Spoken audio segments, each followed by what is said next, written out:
Զվարթնոցը վերածվել է լույսերի տաճարի, վառվող շքեղությունը ջնջել է սահմաններն անցյալի և ներկայի միջև։ Լույսային ինստալացիաներն էլ ավելի են ընդգծել հրեշտակների տաճարի վեհությունն ու շքեղությունը հատկապես գիշերային ժամերին։ Նախագիծն իրականացրել է պատմամշակութային արգելոց-թանգարանների և պատմական միջավայրի պահպանության ծառայությունը։ Ծրագրի արժեքն ավելի քան 26 միլիոն դրամ է, որից մոտ 20 միլիոնը պետական բյուջեից է, 6 միլիոնը պահպանության ծառայության արտաբյուջեից։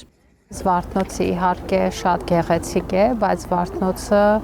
մթով եւ այսպիսի շքեղ լուսավորությամբ կարծում եմ մեզ բոլորիս զբացվեց մի նոր գեղեցկությամբ եւ սա մեր շարունակական քաղաքականությունն է, մեր հուշարձանները նորովի բացահայտելու հնարավորություն տալ թե մեր քաղաքացիներին, թե զբոսաշրջիկներին։ Ամեն մի կամար, ամեն մի խոյակ։ Զվարթնոցի լուսավորության վրա աշխատել են մոտ 3 տարի, ներկայացվել են տարբեր առաջարկներ, այդ թվում լուսավորել Գառնու տաճարի նմանությամբ, ինչը սակայն տեխնիկապես հնարավոր չի եղել։ Տարբերակը, որն ընտրվել է, ընդգծում է տաճարի խորհրդավորությունը։ Հայոց աշխարհի մեծամեծեր եւ պալատականներ։ Աշխատանքներ արվում են եւ հուշարձանը պահպանելու եւ հանրարչակելու մասով։ Եթե առաջին կիսամյակը 26 թվականի առաջին կիսամյակը համեմատենք 25-ի առաջին կիսամյակի հետ, մոտ 15% ավել աճ ենք ունեցել այցելների։ Դա միայն Զվարթնոցում։ Իսկ առհասարակ հուշարձաններում 10%-ից մի փոքր ավել աճ ունենք։ Զվարթնոցը եղել եւ շարունակում է մնալ ամենաշատ այցելվող պատմամշակութային հուշարձաններից մեկը, որտեղ բազմաթիվ միջոցառումներ են նախատեսվում։ Դրա համար նույնիսկ հարթակ է առանձնացվել տաճարի հետնամասում։ Միջոցառումները հնարավորություն կտան հանրահռչակելու հայկական մշակութային ժառանգությունը, հատկապես արտասահմանցի զբոսաշրջիկների համար։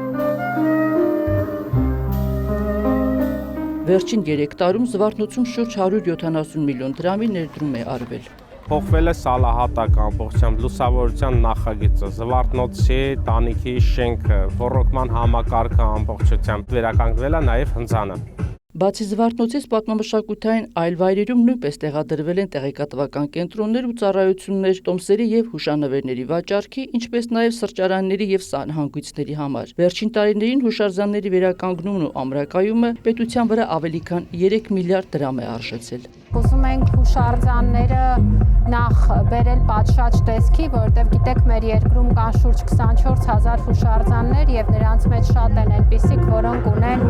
վերականգնման, ամրակայման կարիք, բայց նաեւ շատ կարեւոր է, որ հուշարձանները հանրային եւ տնտեսական կյանքի բաղադրիչ դառնան։ Մշակույթի տնտեսականացումը կառավարության ակտիվ քաղաքականություններից է եւ դրա շրջանակներում իհարկե մենք ոչ միայն հուշարձաններն ենք վերականգնում, այլ նաեւ դրանց մոտեցող ճանապարհներ, անհրաժեշտ ենթակառուցվածքներ։ Զվարթնոցի այցելուների համար մշակութային մի հրավառություն էլ սեպտեմբերին է լինելու։ Թեև կազմակերպիչները փակագծեր չեն բացում, բայց գեղագիտական վայելքը երաշխավորում են, կլինի այնպես, ինչպես նախօրեիններ՝ լուսային շոու, ջազ, գինի եւ գլխապտույտ երեկո, բայց երկնքի տակ։